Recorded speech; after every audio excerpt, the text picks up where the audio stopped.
हजरत दाऊद अलैहिस्सलाम की कौम बंदर कैसे बनी? इस कौम ने ऐसा गुनाह किया था जिसकी वजह से अल्लाह ताला ने उन्हें खंजीर और बंदर बना डाला। इस कौम के लोग बंदर बनने के बाद कितनी देर तक जिंदा रहे? हजरत दाऊद अलैहिस्सलाम बनी इसराइल की तरफ नबी बनाकर भेजे गए। बनी इसराइल को अल्लाह ताला ने हजारों नेमतों से नवाजा था।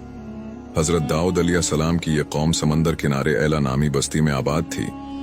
हजरत दाऊद अलैहिस्सलाम की यह कौम मछलियों का शिकार करके अपना गुजर बसर करती। अल्लाह ताला ने उनका इम्तिहान लेने के लिए इस कौम को हुक्म दिया कि वो हफ्ते के रोज शिकार न करें और खरीद और फरोख्त भी तर्क कर दें। ये कौम अल्लाह की नाशुक्री में मुब्तला हो गई और हर तरह के गुनाह करने लगी।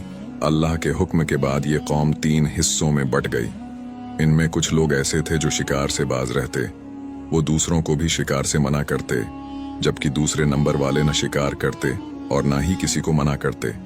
तीसरे नंबर वाले सरकश और नाफरमान लोग थे जो हफ्ते के रोज शिकार तर्क करने के बजाय उसी रोज शिकार करने में हद से तजावुज करते।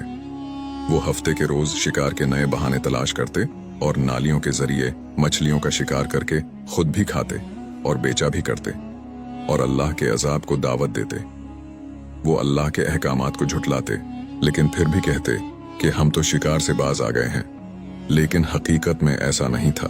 इस कौम के नेक लोगों ने अपने और अल्लाह की नाफरमानी करने वालों के दरमियान एक दीवार तामीर कर दी।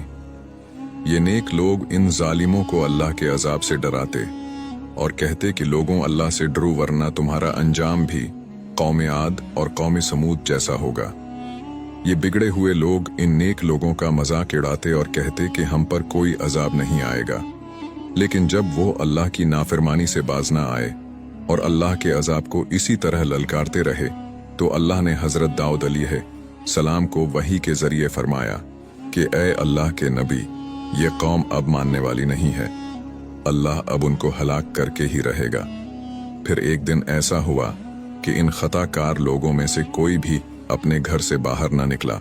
ये मंजर देखकर कुछ लोग उनकी दीवारों पर चढ़ गए ताकि मालूम हो सके ये लोग किस हाल में हैं। लोगों ने देखा कि उनके चेहरे मस्ख हो चुके हैं और वो बंदर बन चुके हैं। जैसा कि अल्लाह सूरत बकरा में फरमाता है कि बस हमने उन सरकश जालिमों और हद से तजावुज करने वालों को उनके गुनाहों के एवज बंदर बना डाला और हमने बचा लिया उनको जो बुराई से रोकते थे और हलाक कर दिया उनको जो हमारे हुक्म को झुटलाते थे। अल्लाह ताला फरमाता है कि हम उनको रोज़े क़यामत तक इसी अजाब में मुब्तला करते रहेंगे और उनकी शक्लें मस्ख करते रहेंगे। हदीस में आता है कि ये लोग 3 दिन तक अजाब अलही में उसी तरह मुब्तला रहे। ये चीखते चिल्लाते रहे और अपने गुनाह के एवज एक दूसरे को कोसते रहे।